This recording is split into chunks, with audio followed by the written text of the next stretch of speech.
모세는 가나안에 들어가게 될 출애굽 2세대에게 마지막으로 한 편의 노래를 남깁니다. 왜 하필 노래였을까요? 여기 계신 분들 중에는 창세기부터 요한계시록까지를 노래로 외워보신 분이 있으실 겁니다. 우리가 무언가를 외울 때 글로 외우는 것보다 노래로 만들어서 외우면 훨씬 더 오래 기억에 남습니다. 모세는 이 사실을 알았던 겁니다. 그래서 마지막으로 전하는 메시지를 노래로 불러서 그 말씀이 대대로 전해지기를 바랬습니다. 실제로 이 노래는 오늘 한번 불러지고 끝이 난 게 아니라 계속해서 대대로 전해져서 이스라엘 백성들이 성전에서 예배 드릴 때도 이 노래를 불렀다라는 기록이 있습니다. 2절을 보면 지금부터 선포되는 말씀이 단비와 이슬 같다라고 말합니다. 이스라엘 백성들은 오랜 시간을 광야에서 살면서 단비와 이슬이 얼마나 귀한지를 잘 알고 있었습니다. 단비와 이슬이 없으면 땅이 메마르고 모든 생명이 말라 죽습니다. 반대로 단비와 이슬이 내리면 죽어있던 땅에 생명이 살아납니다. 하나님 말씀이 그렇다라는 겁니다. 우리의 메마른 마음을 적시고 죽어있는 영혼을 살립니다. 3절에서는 왜 모세가 이 노래를 불렀는지에 대한 목적이 나옵니다. 3절, 여호와의 이름을 전파한다. 여기서 전파한다라는 말은 찬양하다라는 뜻입니다. 우리도 매 예배마다 하나님을 찬양합니다. 찬양은 무엇입니까? 하나님이 어떤 분인지, 우리 삶에 어떤 일을 행하셨는지 하나님의 성품을 증거하고 선포하는 것이 찬양입니다. 모세는 하나님이 어떤 분이신지를 찬양하기 위해서 이 노래를 불렀다라고 고백합니다. 그러면 하나님은 어떤 분이실까요? 4절, 하나님은 반석이십니다. 여기서 말하는 반석은 평평한 돌이 아니라 우뚝 솟아있는 바위를 말합니다. 하나님은 반석이라는 말이 우리에게는 잘 와닿지 않습니다. 그런데 이스라엘에게 이 반석은 아주 깊은 의미가 있습니다. 이스라엘은 오랜 시간을 광야에서 지냈습니다. 광야는 어떤 곳입니까? 위험한 곳입니다. 그런 광야에서 이스라엘을 지켜줬던 것이 바로 반석입니다. 첫 번째로 반석은 기준점이 되어 주었습니다. 광야는 사방이 모래기 때문에 길을 잃기가 쉽습니다. 그때 멀리 보이는 큰 반석을 기준으로 방향을 잡을 수 있었습니다. 또 반석은 피난처가 되어 주었습니다. 폭풍이 몰아치고 뜨거운 태양이 비추고 차가운 바람이 불 때 반석 뒤에서 몸을 숨길 수 있었습니다. 또 반석과 관련된 놀라운 사건이 있습니다. 르비딤에서 반석을 치니까 물이 터져 나왔습니다. 하나님이 이스라엘에게 이런 반석 같은 분이시라는 겁니다. 한 자리에 든든히 서 계셔서 피난처가 되시고 요새가 되시고 생명의 근원이 되시는 분이십니다. 또 4절, 하나님은 완전하고 정의롭고 진실하고 거짓이 없으시고 공의로우시고 바르신 분이십니다. 그런데 이스라엘은 어떻게 행동했습니까? 그 하나님을 경험하고도 6절, 어리석고 지혜 없는 백성아 여호와께 이같이 보답하느냐. 광야에서 수많은 기적을 보고 반석이 되어주신 하나님을 경험했습니다. 그런데도 그 은혜를 잊어버렸습니다. 성경에서 말하는 어리석다라는 말은 몰라서 경험이 없어서 잘못했다라는 뜻이 아닙니다. 알면서도 의도적으로 하나님을 외면하고 거부하는 상태, 그것을 성경은 어리석다라고 말합니다. 그러면 이스라엘은 어떻게 해야 할까요? 7절, 옛날을 기억하라, 역대의 연대를 생각하라. 신명기를 보면 반복해서 나오는 말이 있습니다. 기억하라, 무려 16번 반복합니다. 이스라엘의 역사를 돌아보라라는 겁니다. 이스라엘의 역사는 무슨 역사입니까? 배반의 역사입니다. 끊임없이 하나님께 불순종했습니다. 그럼에도 하나님은 자비와 은혜로 다시 계속해서 이스라엘에게 기회를 주시고 결국 가나안까지 인도하셨습니다. 사람은 시간이 지나면 잊을 수밖에 없습니다.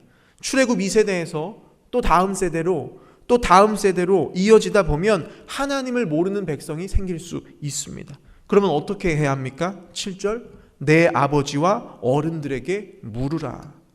부모가 자녀에게, 어른들이 다음 세대에게 계속해서 신앙의 유산을 전수해야 합니다. 그래야 시간이 흘러도 하나님이 잊혀지지 않을 수 있습니다. 자, 8절부터 14절까지 말씀 속에는 이스라엘의 역사가 기록되어 있습니다. 8절, 하나님께서 인종을 나누실 때에 이스라엘 자손의 수효대로 백성들의 경계를 정하셨도다. 이 말씀은 창세기 11장의 바벨탑 사건입니다. 하나님은 바벨탑 사건 이후에 사람들의 언어를 혼잡하게 하시고 민족들을 온 땅에 흩으셨습니다. 자, 그런데 아무렇게나 흩으신 게 아닙니다. 분명한 계획을 세우시고 민족들을 나누셨습니다. 그 중심에는 이스라엘이 있습니다. 하나님은 오래전부터 인류를 구원하시기 위해 이스라엘을 선택하셨습니다. 그래서 9절에서 이렇게 말합니다. 야곱은 그가 택하신 기업이로다. 하나님께서 구원의 역사를 이루시기 위해서 이스라엘을 선택하셨습니다. 여기서 이스라엘을 야곱이라고 부릅니다. 자, 왜 이스라엘을 야곱이라고 부를까요? 이 야곱이라는 뜻은 속이는 자라는 뜻입니다. 그 이름처럼 이스라엘은 간사하고 은혜를 모르는 자들입니다. 그럼에도 하나님은 그들을 사랑하셔서 택하시고 분깃으로 삼으셨다라고 고백합니다. 하나님은 이스라엘이 애굽에서 신음하고 있을 때 구원해 주셨고, 또 10절 위험한 광야에서도 보호하시고 지켜주셨습니다. 어떻게 지키셨습니까? 11절 독수리가 자기 새끼를 돌보는 것 같이 이스라엘을 보호하셨습니다. 결국 이스라엘은 가나안 땅에 들어가게 됩니다. 13절 여호와께서 땅의 높은 곳을 타고 다니게 하신다. 여기서 땅의 높은 곳은 가나안 땅을 말합니다. 그곳에서 풍성하고 좋은 것들을 먹이신다라고 말씀하십니다.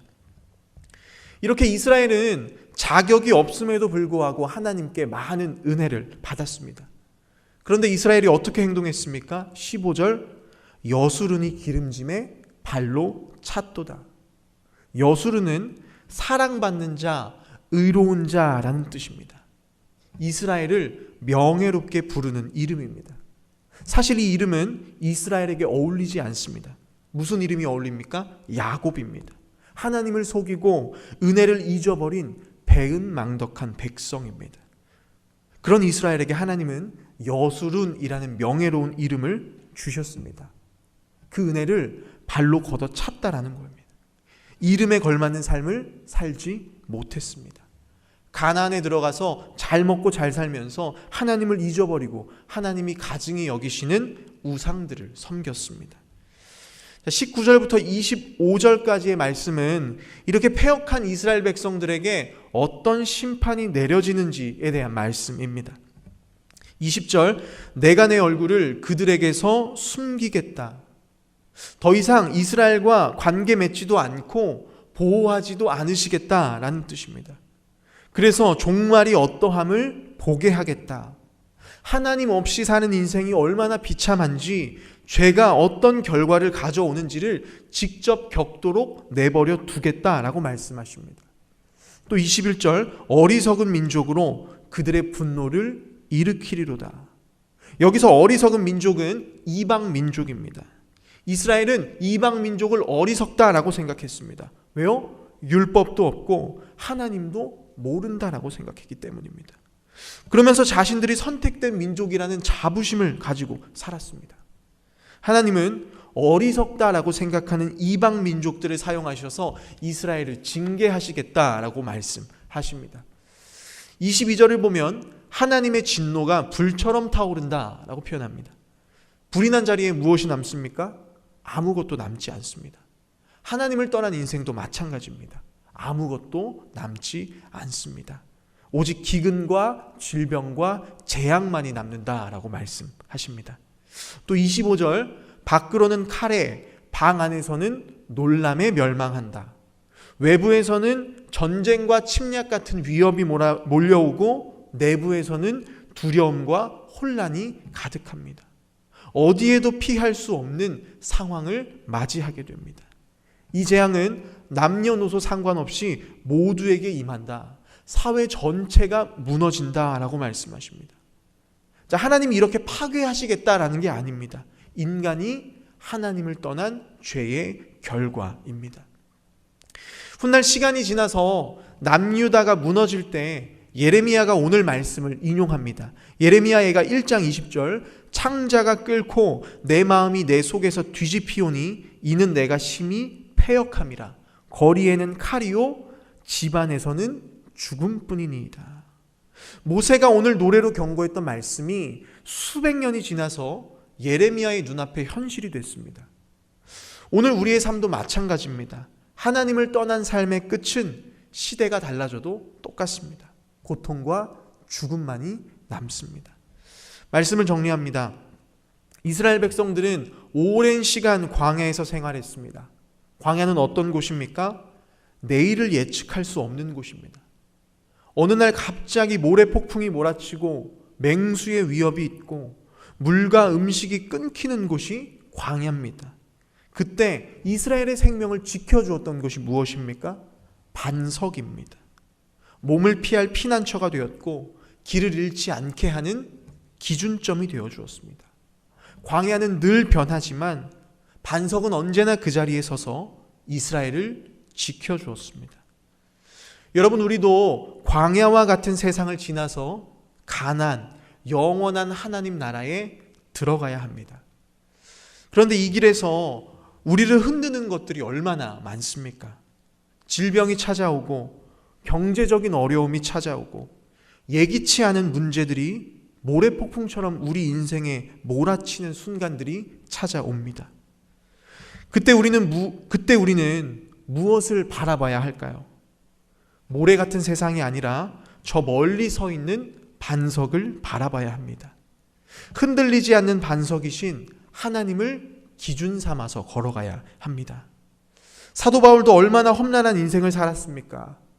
그런 그가 믿음의 길을 걸어가며 뭐라고 고백했습니까? 표대를 향하여 달려간다라고 고백합니다.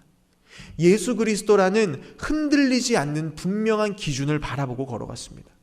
여러분, 기준이 흔들리면 모든 것이 흔들립니다. 세상은 늘 흔들립니다.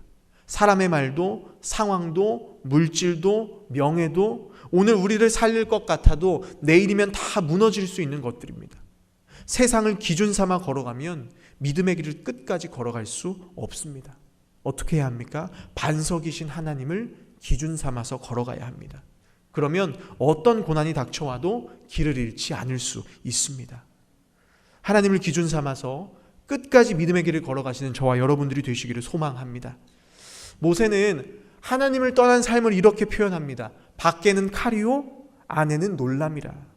수백 년이 지나서 예레미야는 무너진 예루살렘을 바라보면서 눈물을 흘리며 이렇게 고백합니다. 거리에는 칼이요 집안에는 죽음뿐이니라. 시대가 달라져도 하나님을 떠난 인생의 결말은 똑같습니다. 안전지대가 없습니다. 밖에 있어도 위험하고 안에 있어도 불안합니다. 오늘 말씀에서 하나님 없는 인생의 결과는 무엇이었습니까? 고통뿐입니다. 여러분, 지옥은 먼 미래에만 있지 않습니다. 하나님을 떠난 인생 자체가 지옥입니다. 하나님을 떠난 인생은 어디로 도망쳐도 쉴 곳이 없고 어디에 머물러도 평안함이 없습니다. 성경에 그런 지옥 같은 삶을 살았던 사람이 등장합니다. 야곱입니다. 하나님 없이 자기 뜻대로 살다가 도망자 신세가 되고 가족들과 헤어지고 삼촌의 집으로 도망치고 거기서 또 속임을 당하고 형이 언제 자신을 죽일지 모른다라는 두려움 속에 살아갑니다. 재산은 날마다 늘어가는데 마음에 평안이 없습니다. 그것이 하나님 없는 삶의 모습입니다. 그런데 놀라운 은혜가 있습니다. 하나님은 야곱 같은 우리를 오늘 뭐라고 불러주셨습니까? 너는 야곱이 아니라 여수룬이다. 속이고 빼앗고 내 뜻대로 살아가던 우리를 예수 그리스도 안에서 여수룬, 사랑받는 자, 의로운 자라고 불러주셨습니다. 오늘 이스라엘은 그 은혜를 발로 걷어 찼습니다.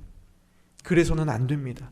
여수룬이라는 이름답게 거룩한 하나님 백성이라는 정체성을 붙들고 살아가야 합니다. 바라고 소망하는 건 하나님이 우리 인생의 유일한 안전지대라는 사실을 기억하고 표대 대신 예수님을 기준 삼아 믿음의 길을 걸어갈 수 있는 모든 성도님들이 되시기를 주님의 이름으로 부탁드립니다.